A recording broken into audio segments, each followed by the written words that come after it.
Greetings, jelly spoons, and welcome back to this episode of Monday Madness, the Monday show where I talk about anything and everything. As you can tell, it is still quite warm here in the UK, which means that just the will and the drive to do things while still here is not there.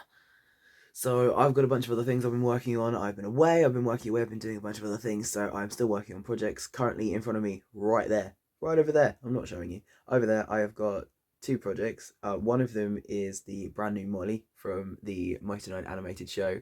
Ah! So I have found a beautiful, colourful lining I'm going to use because screw just giving him dark blue.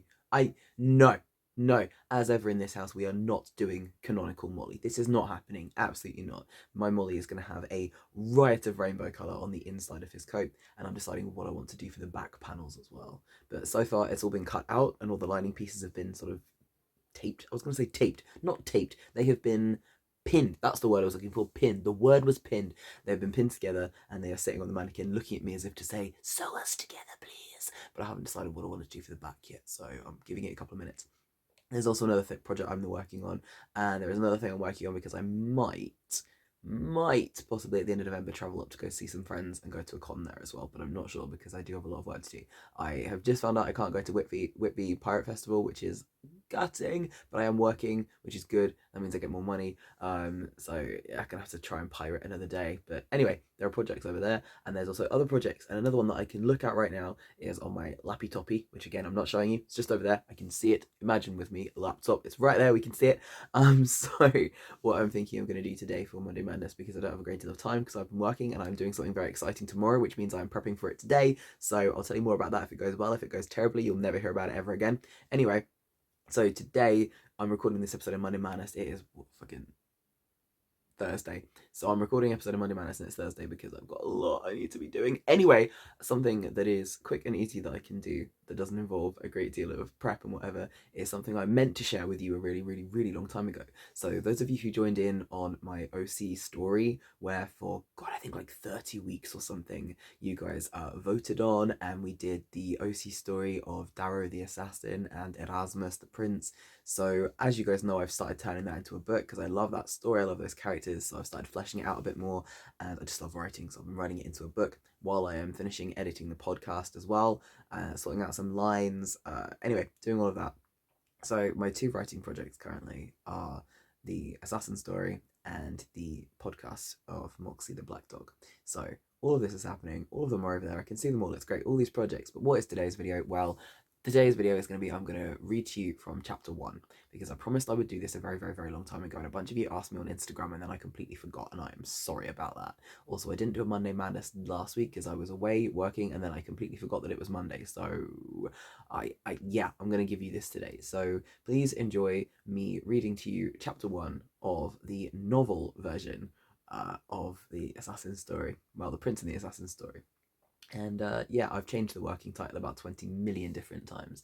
I don't know if I'll tell you the current one. As soon as I tell you, I'll decide I don't like it anymore. So it's just the Assassin story right now. Yeah, but this is partly because it means I can just do a voiceover. I might try and do some art for you real quickly, because if I record the voiceover, then I can chuck some art up for you. I did some art ages ago. I've got the sort of working cover, so I've got the working title and the working cover at the moment. But I've also got some little bits of art and pieces. I might try and draw you some more. If not, you can have some of the old art from the series. If you didn't ever watch the series, I have done essentially 2/3 of the book. Roughly. I've changed little bits and pieces of the story to make it slightly, I don't know, more fleshed out, more interesting in the like full book form. But what I did was I improvised my way through it. So this whole story started as an improvisational storytelling exercise, and I need to do more of those, and I promise I will do them. I need to finish Dunup's story as well. So what I did was I started a story. I got people on Patreon and Instagram and TikTok to vote for various different starting points, and we created a character, and that character turned into Darrow, and then I created a story based on prompts you guys gave me, and I tried to use them, and I pulled them out of jars and things, and I did it. And every single week I would add more to this story, and I was never prepared. It was all completely improvised based on what you guys had given me. And then slowly over time, I started to think of ideas, and the story started to take more shape. And by the time I finished that series, it was at the point, I said this at the time, this is the point at which I originally thought, this is where I'm going to end the story. and I had these ideas because by the time we got about halfway through, we'd been going for weeks at this point, and I had an idea in my head, and I thought if they go for it, then I will do this idea, and if not, I'll go another direction. But you guys, all your votes pointed towards this idea, and I thought, okay, yeah. And so, no spoilers, but where that series ended on YouTube was where I was originally going to end the book. But then as I started writing the book, sort of taking the episodes, turning them into a book, I realized that story is nowhere near finished. So if you have watched the series, or if you go and watch the series now, you will not have too many spoilers for the book because I am changing a little bit here and there, but also you don't know the actual ending. There is more. There is more beyond what happens in that series. So anyway, today I'm bringing you chapter 1 because I can read it as a voiceover, which means that I can record in the middle of the night when I don't have a million other things to be doing and work to be getting to. So enjoy this voiceover episode of me reading to you chapter 1, and bear in mind it may well change before it gets published. Hopefully it'll get published. Even if I have to go into incredible amounts of debt to publish it myself, I am determined to publish this story. Alright, anyway, here is chapter 1 of the currently working title named Assassin's Story. I hope you enjoy. Here we go then, chapter 1. Two Familiar Eyes. There is always a reason to enter a town at night, when the clock has long struck 12, when watchful eyes are laid down in their beds, when there is only you and the star-kissed skies above. As a western wind dragged rough-hewn clouds past a sombre moon, a new shadow emerged through a gap in the encircling wall. Fingertips caught on cool stone, slipping and catching as the shadow climbed. Far from the guardians, posted like statues by both entrances, the shadow moved unnoticed. And no other souls were awake to raise an alarm. Up and up the shadow went, brushing by a rusting weather vane here, a cracked chimney pot there. Deeper, on and on into the little town. There was only one main road, a dusty track etched over centuries, sitting almost dead in the centre, between homes and stores and right alongside the crumbling market. The breeze picked up, twisting flimsy fabric banners this way and that. A cart creaked. Somewhere something fell in a scatter and rolled away under benches. But still, no one stirred. Soft-soled boots pattered lightly over the rooftops, narrowed eyes glancing down into the gloom at every corner. Nothing but dark reflected back in the blue. Deft footfalls leapt over thin alleyways, twirling past shutters and dropping onto jutting beams. The shadow slowed, coming at last to a halt at the very tip of a bakery's low awning. Half a street away, a chime broke the stillness of the night. Twice it rang out, and the shadow breathed a long, low sigh. Time was at last on his side, and he clutched at it tight in his chest, with every thud of his heart. He sat, ears pricked as he listened, waiting. The night continued on in the starlight. Wind danced by the hooded shadow. Blades flashed in the ripples. And then, wheels. 4, 8, 12, 16. 16 wheels turning into the gates. 16 wheels bearing 4 carriages. Gold glinted under the moon, sweeping delirious details across every inch. Great and mighty, transport of only the elite. Hooves galloped alongside, a barricade of soldiers riding sentry. And thus the reason for coming so far under the cold blanket of night had arrived. Determination gripped him like a dagger as the formation drew steadily closer. Blue flicked from carriage to carriage. Which would it be? The first was the most heavily guarded, littered all over with glorious regalia. Violet curtains kept firmly shut. Not the one. The second moved in a tight circle of wardens, adorned in details nearly identical to its predecessor. Not the one either. Next came silver-flecked gold, just as beautiful but a short step away from the first two. The custodians surrounding this carriage had their eyes trained forwards with their spears, their watch split between their charge and those they followed. Not the one again, which left the fourth and final. It came last and slower, a gap expanding as though unnoticed. This time it was bronze with touches, whispers of silver. Gold shone out only from the window frames, and it was chipping at the corners. The only horses with it were the ones pulling from the front, the only lookout a sculpted dove. This was the one he sought. There would be no second chance. It had to be now, and it had to be perfect. The shadow slipped down off his perch and onto lower ground. He hung at a windowsill, eyes never leaving the road, waiting, waiting. When the last of the hooves had marched past, he leapt. It was swift, barely a breath in the night air. One hand landed on the carriage door, the other held fast to his blade. Blue narrowed a sharp glance at the road ahead. It twisted around a corner towards the other gate and out of the town. Good. Better than good. Exactly as he had planned. As the procession turned, the shadow acted, flinging the door silently open with a flap of curtains, and then nothing, as it swung shut behind him. His mark sat awaiting the end, though knowing nothing of the manner by which it came. The shadow preferred it this way. Unaware made for a swifter execution. He knew what awaited him inside that bronze carriage. The third prince of Drevdalenia. He knew how he would do it. One swift slice to the heart. He knew how he would vanish when it was done, off and away before they broke the outskirts of the little town. He knew how he would spend his fee. A monumentally large piece of something sticky sweet, and transport across the water to somewhere new. He had gone over and over it, planned every step, every second, and now it was going to be done. Or so he thought. It had all gone so absolutely according to the plan. Why should he expect any different once he made his move? But the shadow did not account for one thing. In all his schemes and designs, he never thought of it, and so it became his undoing. Dark eyes blinked as the door opened and shut, bringing a gust of cool night air and a figure half obscured in a black mask. The shadow dropped onto the prince's lap, and, for a moment, all the pair could do was stare. Blue into brown, shock into confusion. The third prince of Drevdalenia was in his carriage, that much was right, but he was stretched out with his back to the road ahead, making him precisely not where the detailed plan expected him to be. And so instead of arriving in the seat opposite, blade raised and ready for an easy strike, the assassin found himself wheeling abruptly off course, ending up nose to nose with his target. Surprise did not come often to such a man. Shadows were not easy to sneak up on, but he wore it now plain as day in those widening blue eyes as he stared and stared at the prince who was meant to be in the other seat, the prince who was supposed to be breathing his last right now. With a growl of frustration, a blade raised high, ready to finish the job despite this setback, but something stayed the shadow's hand. As he continued to stare, he did not strike. He couldn't.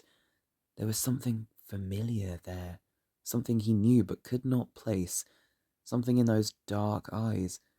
The moment stretched on between them as the carriage rounded the corner. Still, neither one moved. Two thoughts were colliding about one another in the shadow's mind, distracting and enticing and demanding answers. Why do I know his eyes? And why is he not fighting back? It was more than disconcerting. The assassin knew nothing of the prince except his movements. This was not even his country. The royals were a mystery to him. When he accepted this job, he'd been given an itinerary and one objective: kill the youngest prince. That was it. Nothing else mattered. Nothing else was necessary. He should be finished already, and yet... those eyes. Those dark brown eyes. Earth after a rainstorm. They drew him in like thunder. Why, though? He knew this man, and yet could not remember him. Not by name, that much was clear, but what else was there? How did... You do realize my brother Frederick is in the second carriage? The voice shook him awake. What? My brother, Prince Frederick IV, heir to the throne of Drevdalenia. What about him? An eyebrow raised. Well, I rather assumed it was him you were here to kill, you see. The assassin cursed through gritted teeth. What was the matter with him? He could not get distracted. He would not. Not on my list today. I'm here for you.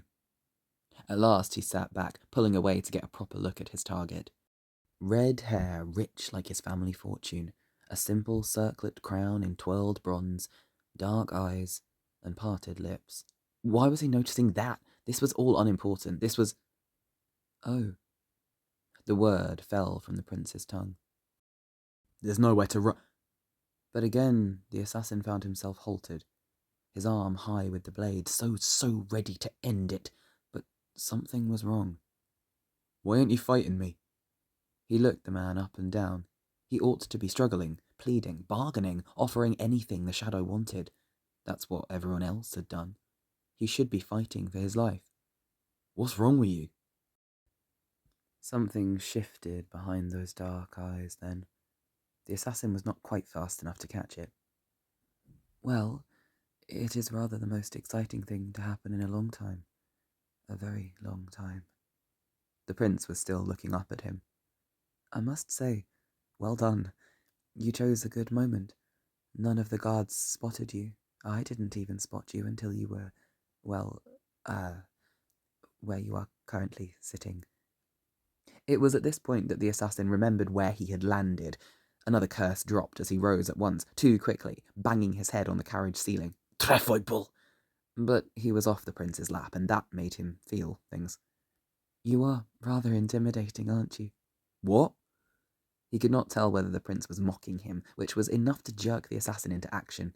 Withdrawing another blade, he swung at the redhead, landing both blows either side of the man's face. They dragged handles deep into the cushions. Still not a killing shot, though. The shadow crouched low over the prince, letting the seconds tick by. Seconds meant everything in this business. Seconds meant the difference between a hit and a miss, success and failure, life and death. Another trickled by, then another, and another, until it had been an entire minute. And still they remained, eyes locked on one another, both breathing and very much alive. There was a clatter, hooves on gravel and then dirt as the road became straight. They were exiting the town. He needed to do this now. Now. Now. And yet... The assassin held fast in a frozen tableau, one foot pressed into the seat, fingers clenched white tight on those blades which still had not found their mark. There was no blood, no flash of steel, nothing. He was off his game, and knowing that was making him itch. Shouts broke their silence, ringing out beyond the carriage walls. Horses and noise and juddering wheels. Then screams. Running feet, more shouts, clanging spears. The procession came to a dead stop. Finally, the two pairs of eyes were dragged away from one another and instead fixed on the door. The commotion on the other side was growing louder, but even now the prince sat at his leisure. His head turned, listening with barely a glance at the killer's hands primed to end him. Meanwhile, every nerve in the assassin's body was alert. He shook down the hood, all the better to hear, and it was the only movement he made. Words fluttered into them, garbled in a jumble as a dozen things seemed to be happening. One of them was dead. Another was assassins. Before any of this could properly register in the shadow's mind, something else rang out and grabbed him by the heart. Check every carriage! Armoured boots were hurrying, running, banging on golden doors, opening engraved handles. Closer and closer they came, and the assassin did not move. Too many thoughts raced through him, calculating, eyes flicking from the door to the window and back again. There was nowhere to go. All his cunning and daring were fading away, swirled down a drain of no way out. They are going to notice I am not alone, you realise? The prince pointed out, ignoring the door now in favour of watching the assassin's face.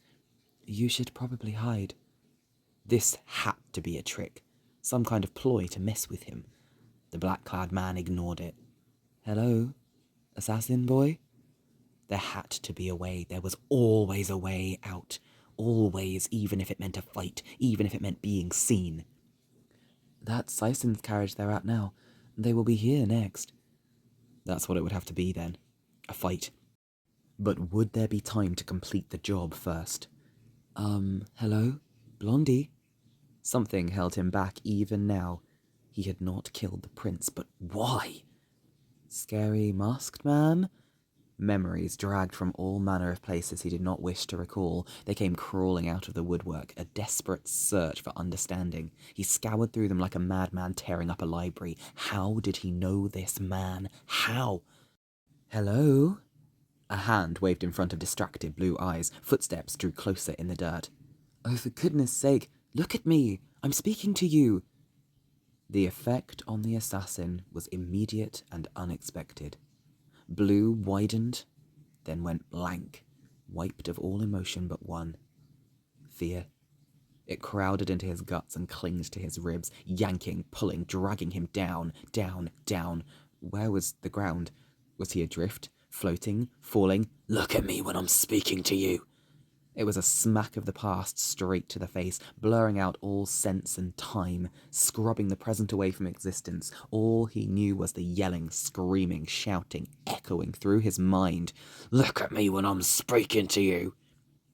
The assassin stiffened, both hands dropped from the blades. They were left thrust through the seat as he slid backwards. Away. He had to get away. He could flee, he could try. Was there any point, though? Was there ever any point? There was never anywhere far enough to go. What the... But the prince's words were lost.